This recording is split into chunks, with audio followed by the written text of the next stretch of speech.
شہر میں بلند ہونا کامیابی کی علامت سمجھنے لگے۔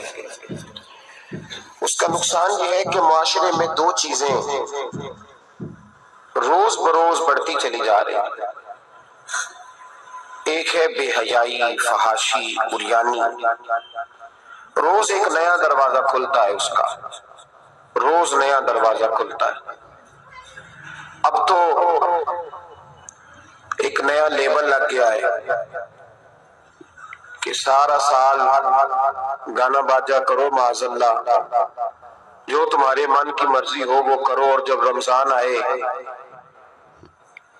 تو کچھ چند پرچوں پہ حدیثیں لکھ کے ٹی وی پہ بیٹھ جاؤ اور لوگوں کو بتاؤ کہ اسلام شاید وہ والا مذہب ہے جو کہتا ہے سارا سال مرضی کرے، رمضان آئے تو حدیث پڑھنی شروع کر دے،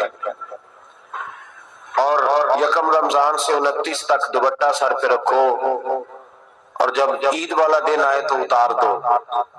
ہمارا یہ دعویٰ نہیں ہے کہ دین کا کوئی ٹھیکیدار ہے، ہم کہتے ضرور دین سکھائے، ہر آدمی کو اپنا حصہ ملانا چاہیے۔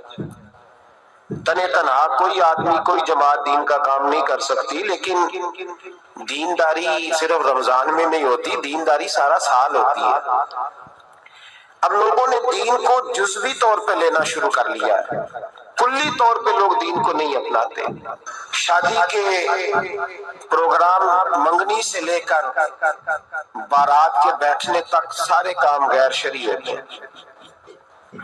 مرد عورت کا اختلاط ہوتا ہے۔ سب سے بری رسم وہ ہے کہ جب جوان لڑکیاں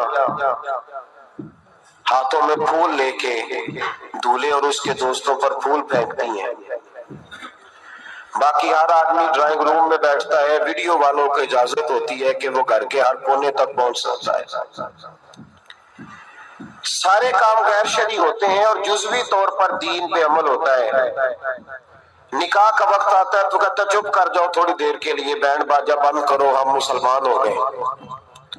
مولوی صاحب نکاح کے لیے تشریف لاتے ہیں، بیچارے چھپے بیٹھے ہوتے ہیں کسی کونے میں، چند کلمے پڑھا کے جب دعا کر کے چہرے پہ ہاتھ پورا نہیں پھیرتے تو پھر وہی تماشا شروع ہو جاتا ہے۔ جزوی طور پر لوگ دین پہ عمل کرتے ہیں۔ میرا رب فرماتا ہے یا ایھا الذین آمنوا اتقوا اللہ حق تقاتہ، اے ایمان والو رب سے ڈرو، اتنا ڈرو کہ جتنا ڈرنے کا حق ہے۔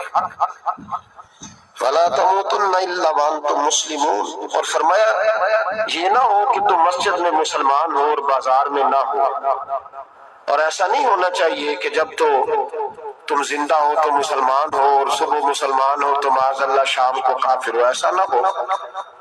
فرمایا تم نے کلمہ پڑھا ہے تو میرے محبوب کے غلاموں اب مرتے دم تک مسلمان ہی رہنا، اب مرتے دم تک مسلمان رہنا، دیکھنا دامن دین تمہارے ہاتھ سے چھوٹ نہ جائے۔ دو باتیں عام ہو گئی امت مسلمہ، عام، ایک فحاشی عریانی عام ہے اور روز بروز اس کا نیا رنگ ہے۔ اب تو میں نے کہا مذہب کا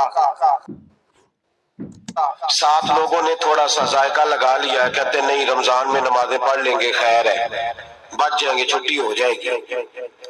وہ میں ہی کیوں نہ ہوں، میں ہی کیوں نہ ہوں، عورت کے سامنے کھلے منہ بیٹھنے کی کسی کو بھی اجازت نہیں، کسی کو بھی اجازت نہیں۔ کسی نے حضرت سیدنا جنید بغدادی سے کہا تھا کہ اگر مرد عورت نیک ہو تو پھر تو درس